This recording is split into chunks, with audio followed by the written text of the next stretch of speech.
Hola, bienvenidos a una nueva emisión de su noticiero Panorama Capital. Aquí están las noticias más importantes de Bogotá. Vamos con los titulares.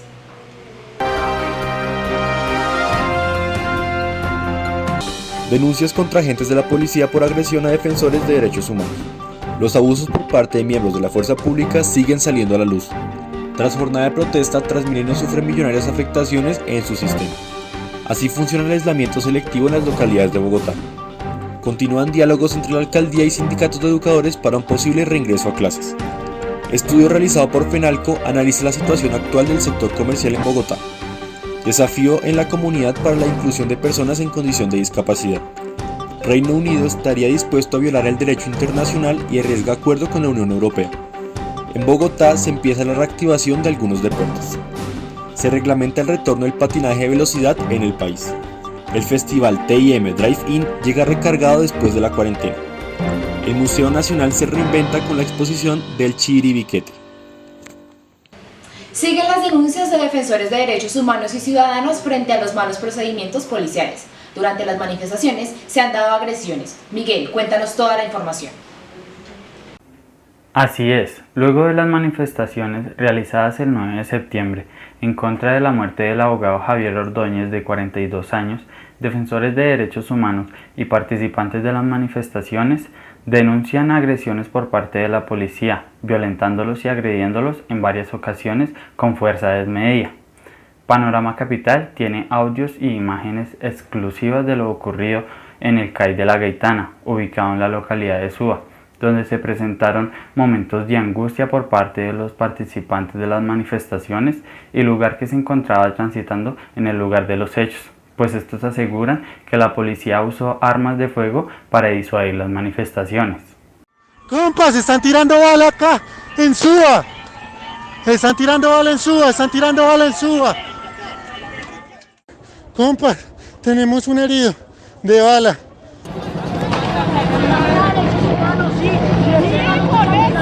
Asimismo, defensores de derechos humanos que se encontraban en la zona realizando veeduría denuncian ser víctimas de atropellos por parte de los agentes de la policía, denunciando así ser víctimas de agresión física y amenazas con armas de fuego en repetidas ocasiones. Para esto recurrimos al testimonio de un miembro del Comité Local de Derechos Humanos de la localidad de Suba. Por su seguridad nos vemos en la obligación de no revelar su identidad.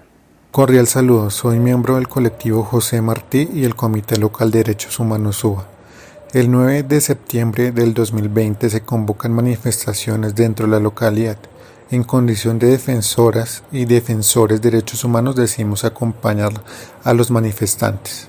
Cuando estamos haciendo nuestra labor de veeduría hacia la fuerza pública, los patrulleros de la Gaitana se percatan que los estamos grabando y que están haciendo un mal procedimiento. Por eso nos arrinconan detrás del CAI, nos amenazan con arma de fuego y con golpearnos si no les entregamos nuestro celular. Esto viola la Directiva Presidencial 007 de 1999, la cual dicta que todas las entidades del Estado deben reconocer las organizaciones de derechos humanos. Los patrulleros no hicieron caso y hicieron acto de omisión a esa directiva presidencial y nos agredieron. A mi compañero le quitan el celular, a mí no me lo logran quitar, pero me agreden por poner resistencia a eso. Esperamos que estos trágicos hechos tomen fin, pues desde la Alcaldía de Bogotá se han instaurado diversas mesas de diálogo y reconciliación entre las dos partes. Asimismo, se continúen las investigaciones y se tomen medidas correctivas contra los agentes que hicieron uso desmedido de su fuerza durante estas manifestaciones. Esto fue un reporte de Miguel Ángel Cárdenas para Panorama Capital. Sigan en el estudio con más noticias. Aumentan las denuncias contra la Policía Nacional por abuso de autoridad. Estos actos son un atropello a los derechos humanos. Judy Walteros nos informa sobre la actualidad de este tema. Los abusos policiales hoy en día son muy recurrentes. Muchos de estos casos han trascendido a la muerte de miles de ciudadanos y uniformados de esta entidad. La Personería de Bogotá nos reporta en lo que va ocurrido de este año 141 casos de fuerza excesiva por parte de los policías. Ante estos casos tenemos a la personera Rosalba Yasmín. Ella nos va a contar cuántos han sido los casos que han ocurrido en el año 2020. En el transcurso del año, la Personería de Bogotá ha recibido 141 quejas, denuncias de parte de ciudadanos por presuntos abusos de la fuerza pública. El 50% obedecen a denuncia de hombres, 35 mujeres y 10% la población trans. La Personería de Bogotá de manera inmediata acopia los hechos y remite por competencia a la Procuraduría General de la Nación y a la Fiscalía. La Procuraduría para que determine si ejerce poder preferente para disciplinar a estos funcionarios de la Policía Nacional. Un caso reciente es el de Javier Ordóñez, un hombre de 44 años de edad, quien fue brutalmente asesinado por el uso desmedido de taser y golpes contundentes en su cabeza. En Panorama Capital continuaremos haciéndole el debido seguimiento a estos casos para que no queden en la impunidad. Para Panorama Capital, reportó Judy Gualteros. Las protestas en Bogotá causaron estragos en el sistema Transmilenio, dejando fuera de servicio varias estaciones y afectando la movilidad de los ciudadanos. Los daños superan los 1.200 millones de pesos y por el momento no es posible retomar la normalidad del servicio. Angélica Miranda nos tiene más detalles. Adelante, Angélica. Cordial saludo para nuestros compañeros y televidentes. Así es, debido a las manifestaciones de los pasados miércoles y jueves, se sumaron 280.000 personas afectadas por no poder usar de manera habitual el servicio de Transmilenio. La afectación incluye la pérdida total de 14 buses, 9 troncales y 5 zonales que fueron completamente incinerados. Según los informes suministrados por la oficina de prensa del sistema Transmilenio, los articulados deberán reponerse, lo cual implica un proceso de fabricación de vehículos nuevos. Este proceso tiene en jaque al sistema, ya que tardará entre 8 a 10 meses. Según la información suministrada por la Oficina de Comunicaciones y Prensa de Transmilenio, durante los 2 días se evidenció un total de 206 vehículos vandalizados y afectaciones en la infraestructura de al menos 12 estaciones y 4 portales, con 254 vidrios fragmentados. En total, el desarrollo de las 2 jornadas de manifestaciones que se presentaron el pasado miércoles y jueves, se estima que las pérdidas ascienden a cerca de 15.000 millones de pesos. Por otra parte, y como medida preventiva, el gerente de Transmilenio, Felipe Ramírez, afirmó que durante el fin de semana y hasta el día lunes 14 de septiembre mantenía programado el cierre total de Transmicable. Adicionalmente, Transmilenio optó por el cierre parcial o total de diferentes troncales en diferentes puntos de la ciudad. Troncal Américas, estaciones como Banderas, Transversal 86, Biblioteca El Tintal, Patio Bonito y Portal Américas. En la troncal de la 10ª dejaron de operar estaciones como Museo Nacional, San Diego, Las Nieves y San Victorino, las cuales al inicio de esta semana aún se mantienen con cierres preventivos, igual que en el eje ambiental. En el transcurso de las diferentes jornadas de protesta y manifestación que se llevan a cabo en la capital del país, Transmilenio ha tomado diferentes medidas preventivas para garantizar la seguridad de los usuarios y, por supuesto, velar por la integridad de las diferentes estaciones del sistema. El cierre parcial o total de algunas de ellas ha sido fundamental para mantener el orden en el sistema integrado de transporte. Se desconoce en qué momento se habilitarán de nuevo las estaciones que al día de hoy se mantienen cerradas, como Soacha y Bosa. Sin embargo, seguiremos informando. Para Panorama Capital, informó Angélica Miranda. El pasado 1 de septiembre, el gobierno dio fin a la cuarentena en Colombia y dio inicio a una nueva fase denominada aislamiento selectivo, que trajo consigo algunas restricciones para el regreso a la nueva normalidad. María Paula nos cuenta cómo está funcionando este nuevo mecanismo de prevención en la ciudad. Así es, Brochel. Esta nueva fase fue planteada para generar la apertura económica de varios sectores y permitir que muchos ciudadanos retomen varias de las actividades cotidianas. Este decreto permitió que sectores como manufactura, comercio y algunos de entretenimiento pudieran comenzar con esta reactivación económica. Si bien es sabido, cada mandatario adoptó las medidas pronunciadas por el gobierno en cada municipio y ciudad, como es el caso de Bogotá con la modalidad 4x4 que permite la reactivación de estos sectores sin correr el riesgo de propagación del COVID-19. Durante esta semana se han implementado los planes pilotos en restaurantes y otros establecimientos con todas las medidas de bioseguridad, poniendo a prueba la cultura ciudadana del autocuidado. Por ello, nos hemos preguntado si ha tenido un buen impacto este aislamiento selectivo. Para responder esta y muchas más preguntas, hemos hablado con el líder de la localidad de Tunjuelito, Santiago Cañas, que nos cuenta un poco de cómo se ha vivido esta nueva fase en la localidad. Solamente encerramos a los que tienen síntomas. Para mí es positivo porque ayuda a la economía y en el tema del COVID, al tener un control, una vigilancia sobre los establecimientos, sobre los negocios, sobre las actividades, entonces podemos controlar de mucha mejor manera la propagación. Yo estoy convencido de que los establecimientos de comercio, diferente tipo de industria, todo tipo de negocios, van a cumplir los protocolos para poderse mantener abiertos, para poder mantener ese flujo de ventas. Esto es clave y lo sabe todo el mundo. En primer lugar, la conciencia colectiva, la disciplina, la sanción social, es decir, que nosotros podamos primero ser los primeros en cumplir las normas muy básicas del tapabocas, del lavado de manos, de la distancia, pero además generar una sanción social al que no lo cumpla. Poder, digamos, generar esa conciencia colectiva de bioseguridad en el sentido de que todos podamos tener un ambiente en la localidad de cumplir las normas que nos van a hacer bien. Y en segundo lugar, sí es muy importante la labor que tiene la alcaldía local de inspección y vigilancia. Y en este sentido, el poder visitar los lugares, poder visitar el comercio, poder visitar los parques y tener una campaña muy intensiva y muy intencionada al cumplimiento de las medidas que seguramente son en este momento la única salvación para seguir bajando en materia de la propagación del virus. Entonces, diría esas dos cosas que son claves para este momento de reapertura económica y que sigue el COVID en la ciudad. Y es uno, la responsabilidad colectiva, que todos tengamos esa responsabilidad y además que generemos una sanción social al que no lo haga. Y segundo, la inspección y vigilancia que realiza la alcaldía local en el marco de sus funciones que le da el Estatuto Orgánico de Bogotá.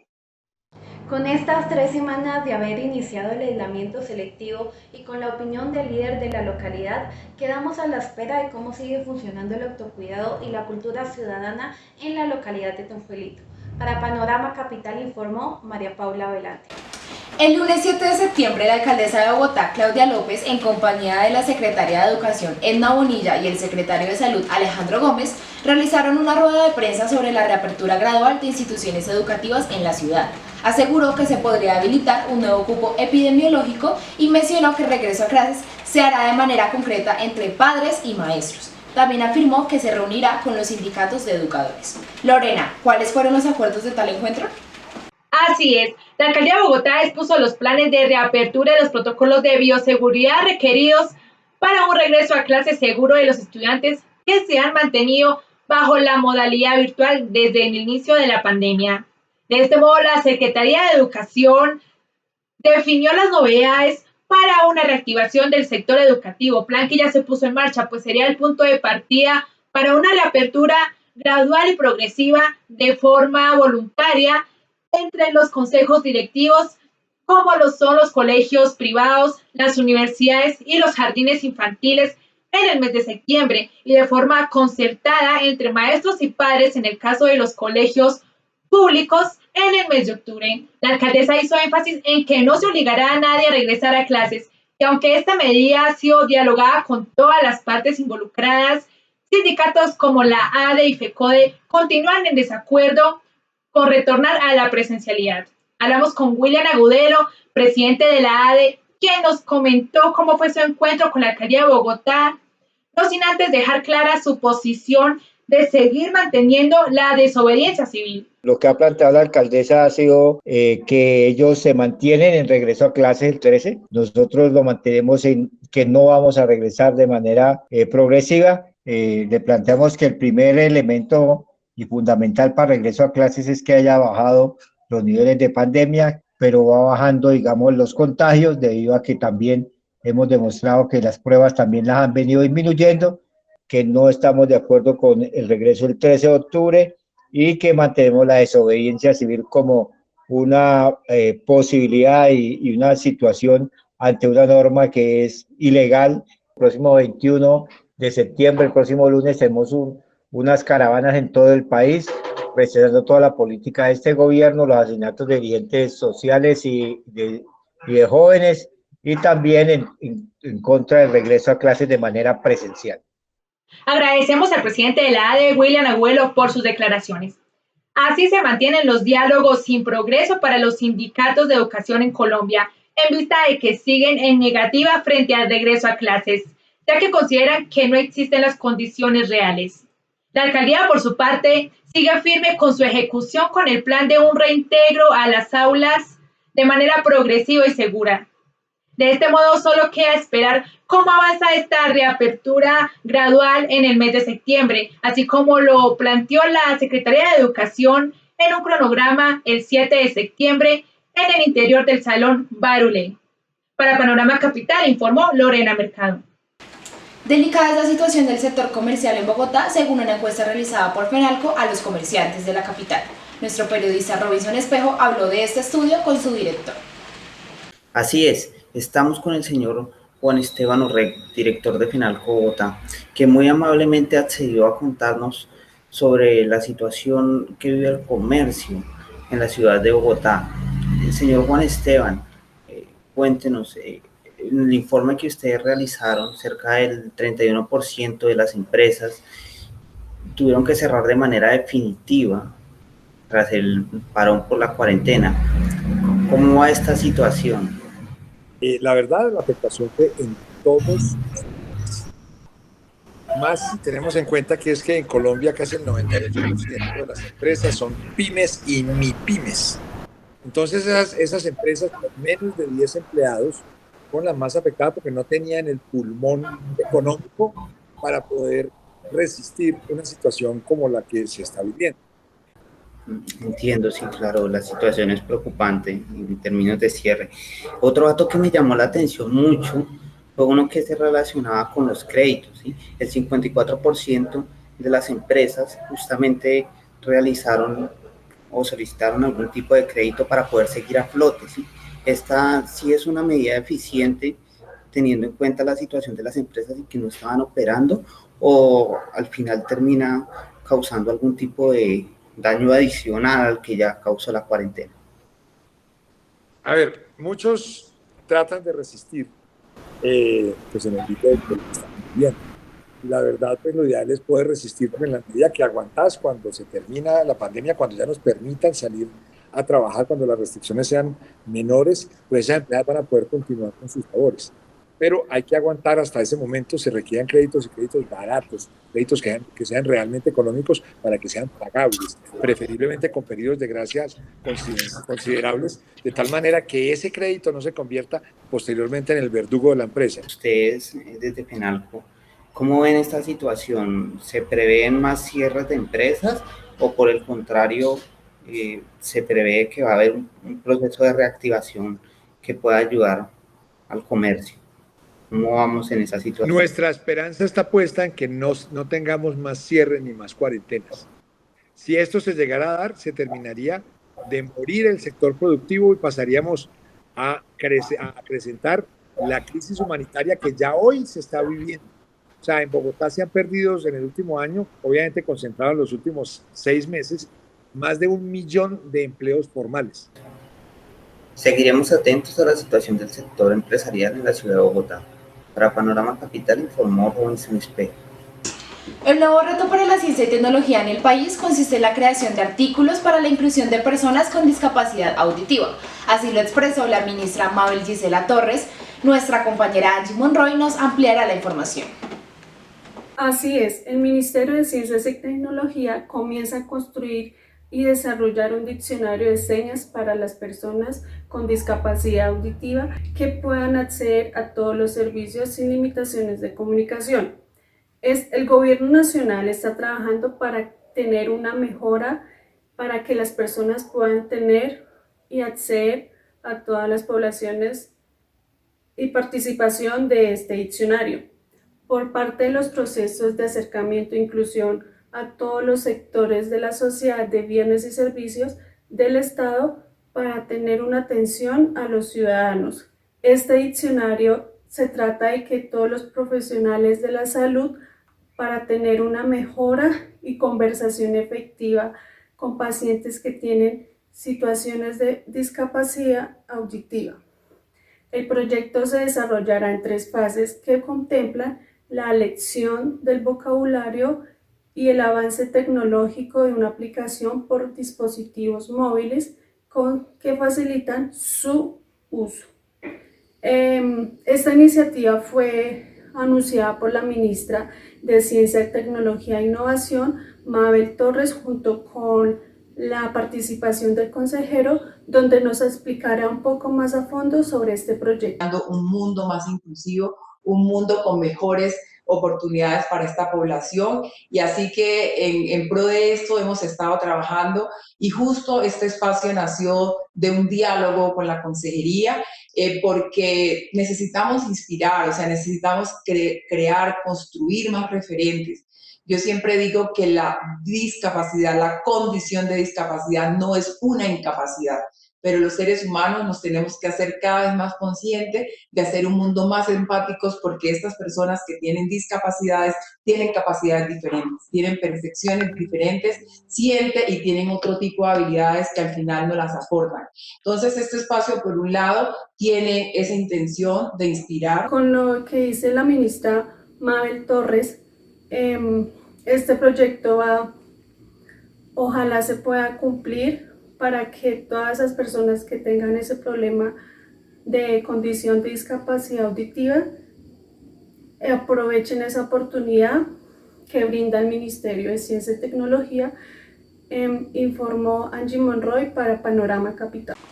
El gobierno británico presentó un proyecto de ley el cual no le permitiría conocer a sus ministros los elementos del acuerdo para la salida de la Unión Europea. Ana María Rojas nos amplía toda la información. El gobierno británico presentó un proyecto de ley en el cual no le permitirá conocer a sus ministros los elementos del acuerdo para la salida de la Unión Europea. El Parlamento y el secretario de Estado reconoció la violación de las obligaciones internacionales del Reino Unido. Bruselas le envió un ultimátum en el cual le advierte que si el proyecto no se retira antes de fin de mes, estarían poniendo en peligro las negociaciones para un acuerdo comercial. Independientemente de la salida del Reino Unido de la Unión Europea, no habría afectaciones en el libre comercio con Colombia. Esto por el acuerdo establecido en 2012 entre ambas naciones. El abogado de la Universidad del Rosario, Diego García, nos explica cuáles son las implicaciones para el Reino Unido si viola el derecho internacional. En el acuerdo de la Comunidad Europea, todos los estados parte han asumido obligaciones de resultado y obligaciones de comportamiento. Y es lógico advertir que en los supuestos de violación al derecho internacional puede operar una discrecionalidad o automática sustitución de las obligaciones primarias, las cuales pueden ser: la primera, una reparación directa, perfecta o específica de sus daños; la segunda, una reparación directa o imperfecta y o complementaria; y una tercera, el régimen de las indemnizaciones pecuniarias. A lo anterior, deberán asumir el procedimiento de los regímenes de sanciones del Tratado de la Unión Europea, y también pueden estar los embargos de la OTSE. Esas son las consecuencias al querer violar o vulnerar el derecho internacional. Muchas gracias, Diego, por la información. Este fue un informe de Ana María Rojas para Panorama Capital. Los dejo con Santiago Escobar en sección de deportes. Gracias, Bruchel. Bienvenidos a nuestra sección deportiva. En Bogotá regresan los deportes sin contacto que cuenten con el reconocimiento otorgado por el IDRD, y el ciclismo es uno de los más beneficiados. Santiago, ¿de qué se trata esto? Así es. El pasado 12 de septiembre del 2020, el IDRD anunció oficialmente la reactivación de los deportes del grupo número 2. Algunos de estos son el ciclismo de ruta, el patinaje y la escalada. Hablamos con Luis Miguel Caviedes, entrenador profesional del equipo Cronos, quien nos comentó sobre la nueva realidad de los entrenamientos del ciclismo de ruta y las futuras competencias a nivel nacional. En la práctica estamos tomando la temperatura de los deportistas al momento de arrancar entrenamientos.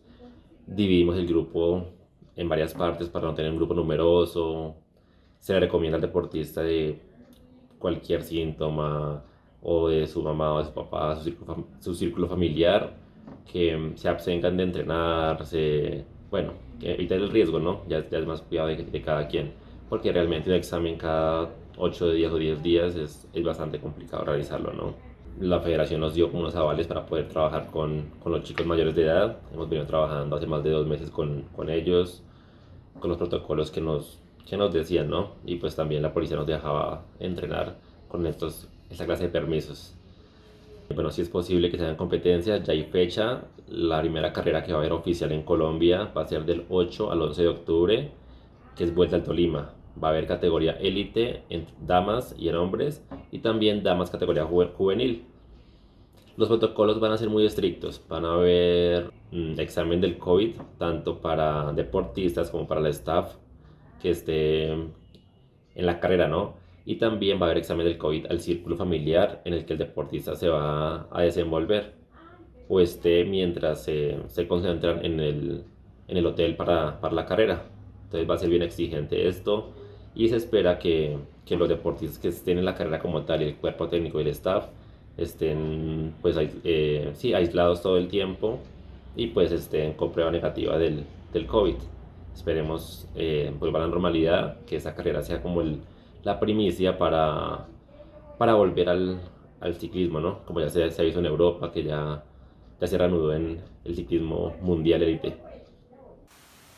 Así es, y esperando con el cumplimiento de estas normas de bioseguridad, esperamos que Colombia se dé la oportunidad de la práctica de más deportes en esta nueva realidad. Para Panorama Capital informó Santiago González. Tras varios meses de suspensión deportiva debido a la pandemia, la Federación Colombiana de Patinaje presentó los requisitos para volver a las pistas. Nicolás Ávila nos amplía la información. Adelante, Nicolás. Así es, Santiago. La Federación acató los protocolos de bioseguridad siguiendo las disposiciones emitidas por el Ministerio de Salud y el Ministerio del Deporte para el retorno a entrenamientos y de esta manera darle paso al inicio de la temporada 2020-2021. José Acevedo, presidente de la Federación Colombiana de Patinaje, informó que el retorno a competencias se realizará en un evento programado entre el 6 y 12 de octubre próximo, el cual contará con un sistema de control técnico, a cronómetro, individual y de forma simultánea en diferentes pistas del país. Diferentes patinadores ya retomaron entrenamientos aprovechando la reapertura de algunos patinódromos del país, entre los que se encuentran las ligas de Cartagena, Manizales, Envigado, Corozal y Medellín. Se espera que en los próximos días las demás ligas cumplan con los protocolos para ser autorizados por la Federación. Los cartageneros Andrés Jiménez y María José Porto hablaron sobre este retorno a entrenamientos. Acá están sus declaraciones. Bueno, un saludo muy especial para todos los que nos están viendo en este retorno. Muy feliz de volver a la pista, muy feliz de volver a nuestro ambiente. Esperemos que todas estas medidas, que todos estos protocolos se lleven de la mejor manera y que podamos entrenar con la seguridad de que no vamos a ser contagiados y de que, bueno, vamos a poder volver a los niveles que queremos para sin rendir en los campeonatos nacionales e internacionales. Bueno, muy feliz, estaba muy ansiosa, hace rato quería volver a la pista y así se nos brindó la oportunidad, así que a seguir demostrando lo que somos y a darla toda en la pista. Las inscripciones para el evento organizado por la Federación estarán abiertas hasta el 23 de septiembre a más tardar el 25, para deportistas de las categorías prejuvenil, juvenil y mayores cumplidos hasta el 1 de julio. Para Panorama Capital informó Nicolás Ávila. Esto fue todo en deportes. Los dejo con mi compañera Laura Neusa en la sección de entretenimiento.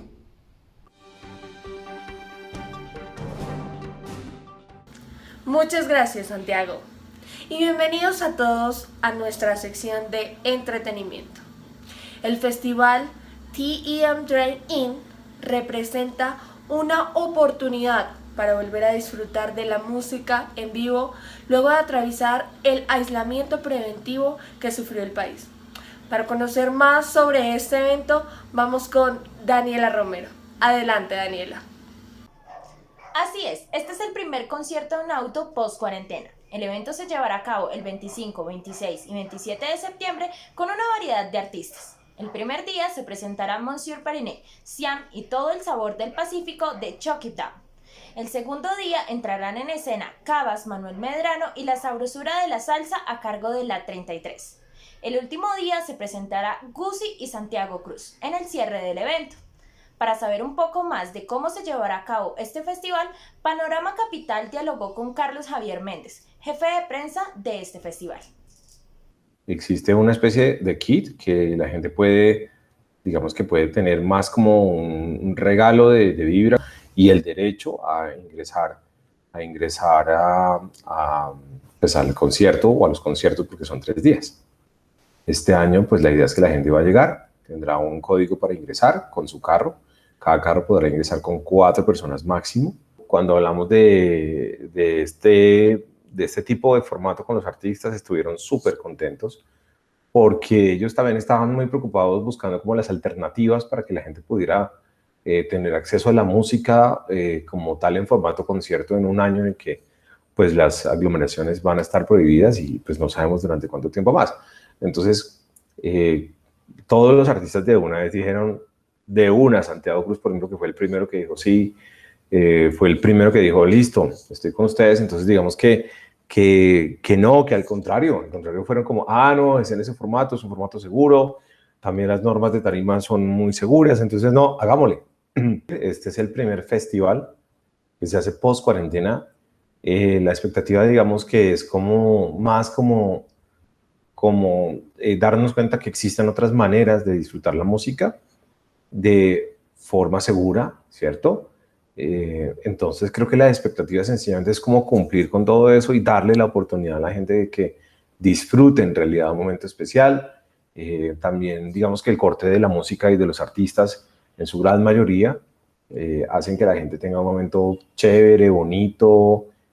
Pues hay muchas canciones o artistas que tienen canciones románticas. Entonces digamos que también se crea un ambiente y una magia alrededor del tema y queremos que la gente también disfrute de eso y por supuesto que demostremos que esta es una manera, como lo vamos a ver, totalmente segura de disfrutar espectáculos de este tipo en Colombia. El festival Vibra TIM Drive-In en su versión 2020 tendrá un aforo de 250 carros por día. En el kit se incluye una picada, la cual será llevada hasta cada vehículo. Este evento se realizará en el campo de golf y centro de eventos Briceño 18, el cual queda ubicado en el kilómetro 19 vía Bogotá-Sopó. El ingreso al lugar será a partir de las 6 p.m. Para Panorama Capital, informó Daniela Romero. Por otro lado, el Museo Nacional realizó la exposición presencial y virtual del Parque Nacional Chiribiquete, mostrando las ilustraciones e investigaciones que se dieron alrededor de este territorio, utilizando el podcast por primera vez como una herramienta informativa. Bruchel Carrillo tiene toda la información. Claro que sí, la exposición del Chiribiquete ha sido una de las más importantes en el país. Esta se encuentra en el Parque Nacional Natural Patrimonio de la Humanidad de la UNESCO y está ubicado en el corazón del Amazonas. Para comprender más información sobre esta exposición, nos encontramos con Alejandro Suárez, quien es educador del Museo Nacional y coordinador del programa Comunidades, Iniciativas e Institución. La exposición de El Jaguar y la Mariposa es una exposición temporal que se hace en torno a las problemáticas y a ciertas formas de analizar y de entender el Parque Nacional Serranía del Chiribiquete. Un poco el objetivo de la exposición era poder conocer el Chiribiquete sin ir allí, teniendo en cuenta lo que les acabo de... ¿Cómo conocer algo? Sin estar ahí. Una de las intenciones, de los objetivos de la exposición es como hacer conciencia de cómo... pues tenemos una responsabilidad con respecto al cuidado y a la preservación del patrimonio cultural y el patrimonio natural que hay en Chiribiquete. Hay grupos que están aislados allí y pues no se les puede tomar fotografías, no se sabe muy bien cómo son. Entonces la ilustración es muy bonita porque se propone una visualización de ese tipo de personas. También se presentaron proyecciones en la sala donde mostraban el paisaje del Chiribiquete como árboles, ríos y vistas maravillosas. Además, habían ilustraciones de las comunidades que habitan allí. Gracias a esta exposición, las personas tuvieron una experiencia de inmersión del lugar. En el mes de octubre se espera que se pueda inaugurar una exposición de forma física y virtual de artistas importantes colombianos llamada 8%, donde se mostrará la situación política y social de la época de cada artista. Los sonidos del Chiribiquete es una estrategia educativa que nosotros hicimos desde el área desde el Departamento de Comunicación Educativa del Museo Nacional de Colombia. Y fue una serie de 3 podcasts. Uno tiene que ver con las escalas, por ejemplo, de altura, de temporalidad que hay allí. El otro era sobre los riesgos y sobre las formas en las que se puede proteger un lugar como Chiribiquete, y el otro era sobre la manera en la que se ha representado ese territorio. Están súper invitados para que vayan al Museo Nacional, siempre y cuando pues sean juiciosos y cuidadosos con los protocolos de bioseguridad, que se inscriban, pero que seamos responsables de nuestro cuidado y el de los demás. Como pueden ver, la cultura en la pandemia no ha parado. Si desean visitar el Museo Nacional, podrán inscribirse a través de la página web www.museonacional.gov.co y las puertas estarán abiertas de martes a domingo de 1 p.m. a 5 de la tarde. Para Panorama Capital, Bruchel Carrillo. Y bueno, esto fue todo en la sección de entretenimiento. Que tengan un excelente día y los dejo con Bruchel Carrillo.